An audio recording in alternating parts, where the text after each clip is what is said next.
Futbolchisi Mehruz Karimovni ham ko'rishingiz mumkin. Muhammad Yusuf Mirqodirov.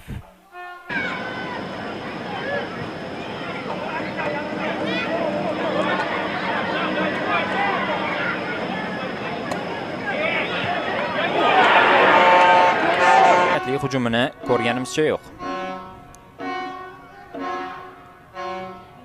Chapga uzatma. Mana endi ko'rishimiz mumkin ularning dastlabki hujumini. Zarba bor, Saif ham bor. Ravshanbek keyingisicha uzoqlashtirilmoqda. Zarba berish mumkinmi? Tojiyevning zarbasi uzoq emas.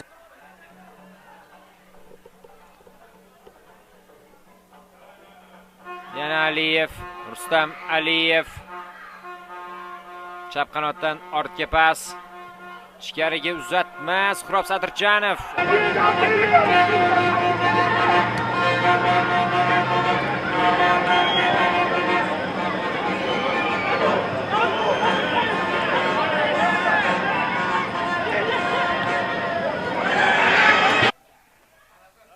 Chap qanot G'azalkent davom etadi.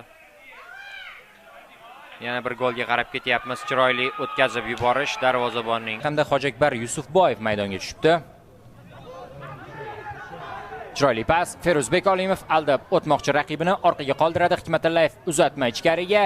Bosh bilan zarba o'xshamadi. Mirqodirov o'tkazib yubordi Turg'unovga. Umidjon Turg'unov, Xolmamatov.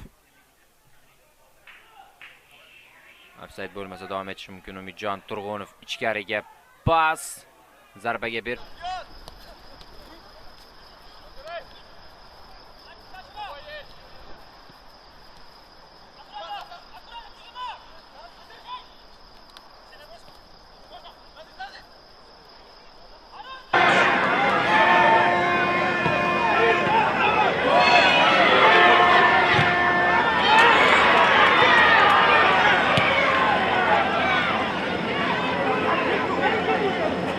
Daqiqadan biroz ko'proq vaqt bor. Hakam qo'shib beradigan daqiqalarni hisobga oladigan bo'lsak, deyarli to'xtalishlar bo'lmadi-yu.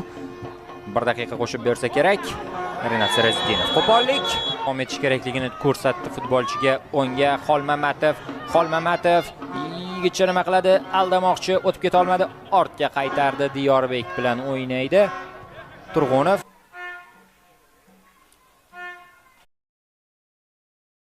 Xolmamatov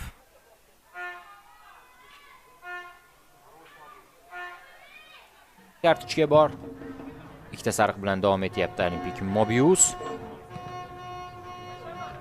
Chiroyli olib o'tish, to'p qoladi, lekin Xolmamatov yetib kelib bosim uyushtiryapti, ammo darvozabon birinchi chiqib keladi. Qudratov maydon tashqarisiga chiqarib yuboryapti. Qolganini ta'kidladi hakam. G'azalkent yana egallab oldi. Tezlik olishi mumkin. Xolmamatov ketdi chap qanotdan, boryapti o'zi, oldinga tashladi, biroq uzoqlashtirib yubordi va to'p oldirib